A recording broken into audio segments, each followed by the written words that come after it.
closer, solving the riddle.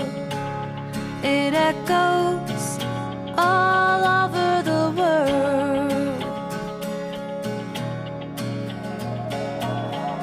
Every time you open to kindness, make one connection used to divide us.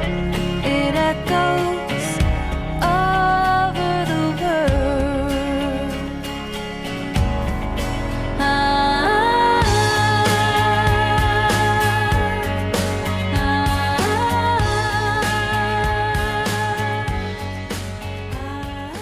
So this is our compost bin, and this is about a 45-gallon plastic drum. This one was actually given to us by a friend of mine who drilling a number of holes down the length of it, about 6 holes spread across the length, and I did that in about 8 different areas all the way around to make sure it was well aerated.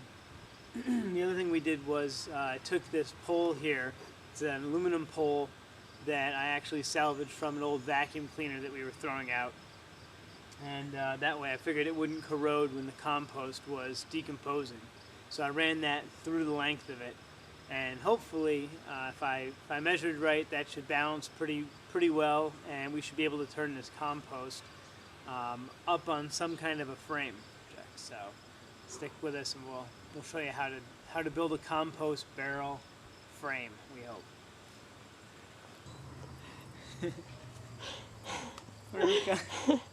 You're not making this any easier. So what we've designed or decided to do is to put these pressure treated 4x4s sunken into holes, and then cement the posts, so we'll have really solid posts on which we can hopefully suspend the compost barrel and turn it on there. So we're kind of hoping that by filling this with cement, it'll give us a really solid post that we can put this compost up on. First, what I did was dug out the holes, made sure they were both about 2 feet deep, and then cleared out some of the loose dirt and leveled off the 2 posts, made sure they were level vertically, and then also made sure that they were level across the 2 of them. So that way our compost bin will stay level on top of them. Then I used these quick release vice clamps, and those are just holding the 2 posts in position, so when I pour the cement, they won't move around much.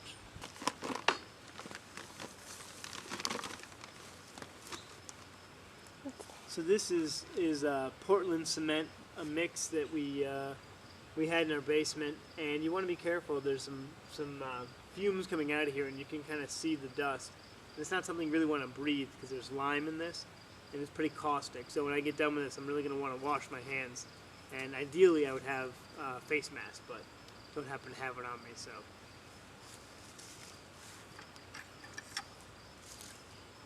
And although I checked the bag for directions, it didn't really say how much to mix in, so I'm going to kind of eyeball this.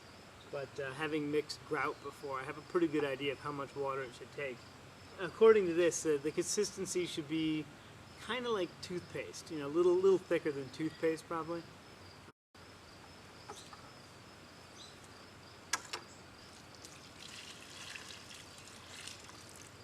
I'm going to try and start off intentionally light. So I'm just taking this garden hoe.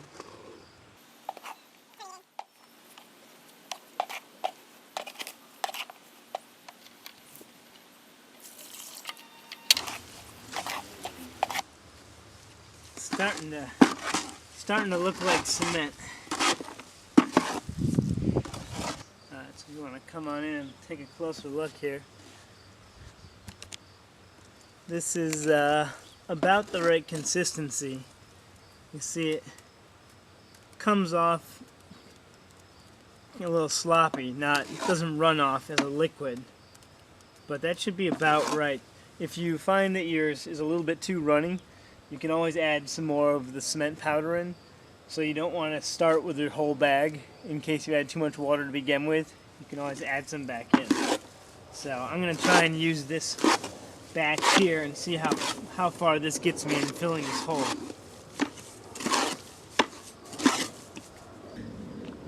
Pour this in here.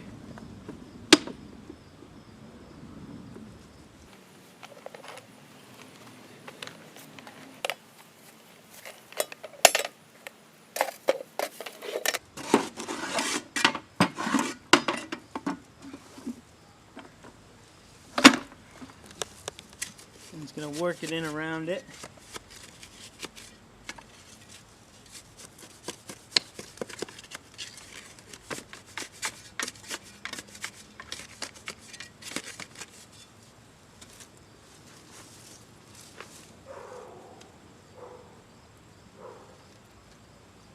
What are you doing?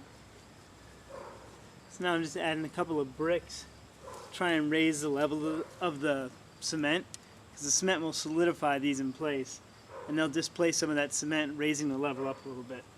Should make it a little sturdier. These particular bricks we actually we ended up finding buried in our backyard. We tried to dig up a huge oak tree and failed miserably, but in the process found about 200 bricks. So now I'm just gonna come over and double check this now that I've poured some cement. And I want to make sure that we're pretty close to level here before it starts to harden off. But it should take about an hour or so to start to really set up.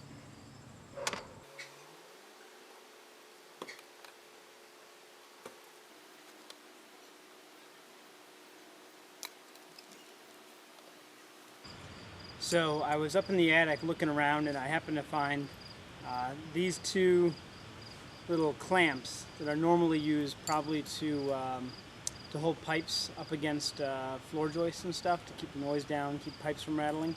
But I took these off because they weren't being used, and I'm going to try and use those for the top of our compost turner. So all we have to do here is actually just lift the compost turner. I'm going to first try to put it on top of the posts and then secure the center shaft with these two brackets. So hopefully it works.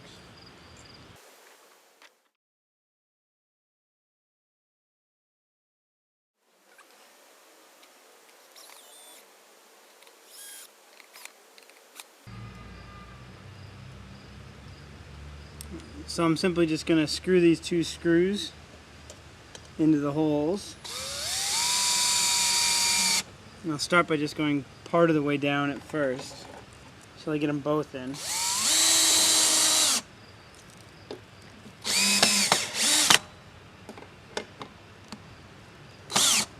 There, now they're secured.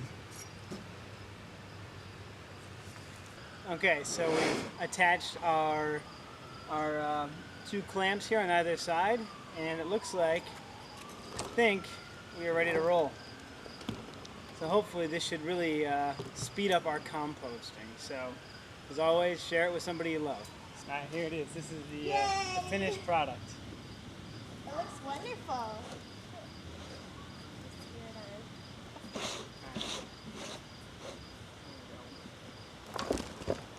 Yay!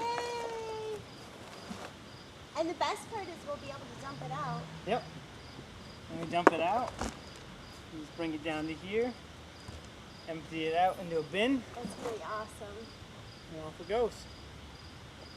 So, this is recycled from a friend who was going to make wine. Yep. This is free. Free. These clamps were free, and we found them in the attic. Came with the house. The metal dowel was free, and that was part of a Vacuum cleaner. Yep, It was part of recycled vacuum vacuum cleaner. cleaner part. The posts were pressure-treated 4x4s that we salvaged from a neighbor's yard. And we used one bag of concrete that actually I salvaged from the same neighbor that they were going to throw that bag out. So, And the bricks were dug up from our yard. yep, and the bricks that I used to fill it in. So So the whole thing cost nothing. was free. Just There a you go. little bit of